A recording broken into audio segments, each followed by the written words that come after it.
Shalom saudara-saudari yang dikasihi Tuhan. Kita bertemu kembali dalam sesi renungan harian.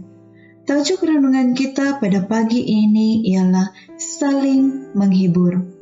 Mari kita berdoa. Tuhan Allah Bapa kami yang bertakhta dalam kerajaan syurga, kami ucap syukur dan terima kasih sehingga pada pagi ini kami dapat sekali lagi mendengar renungan harian. Kiranya apa yang kami dengar itu menjadi satu panduan dan berkat harian kepada ramai orang. Dalam nama Yesus yang telah menjadi juru selamat, kami berdoa. Amin. Ayat kunci kita pada hari ini berbunyi, tentang kasih persaudaraan tidak perlu dituliskan kepadamu, karena kamu sendiri telah belajar kasih mengasihi dari Allah. Karena itu, hiburkanlah seorang akan yang lain dengan perkataan-perkataan ini. Ayat ini terdapat di dalam 1 Tesalonika 4 ayat 9 dan 18.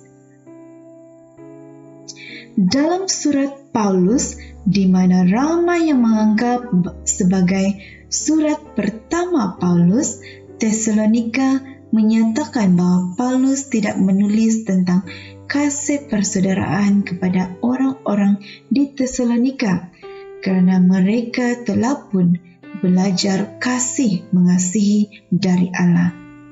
Itulah yang dilakukan Tuhan dalam pertaubatan.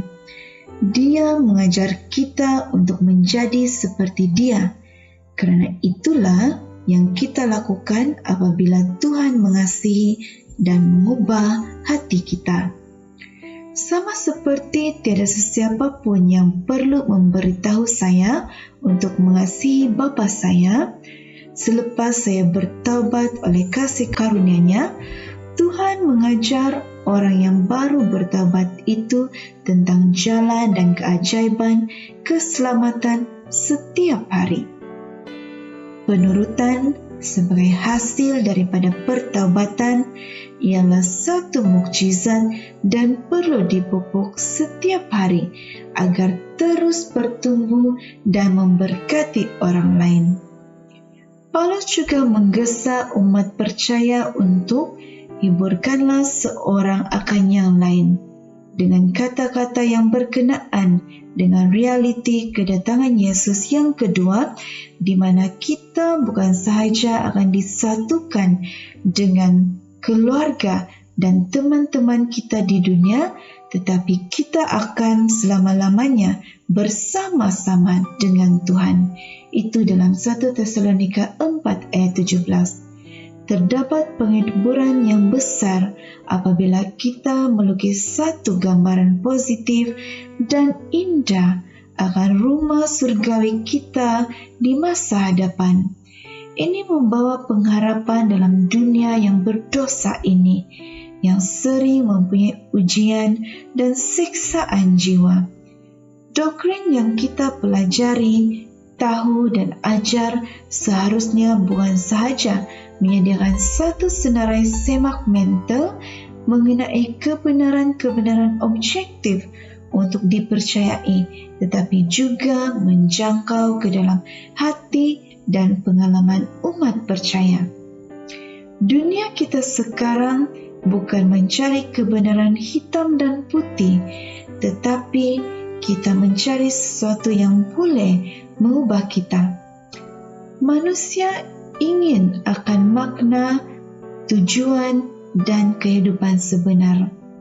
Terdapat penghiburan dalam kebenaran yang menyelubungi kedatangan Yesus yang kedua.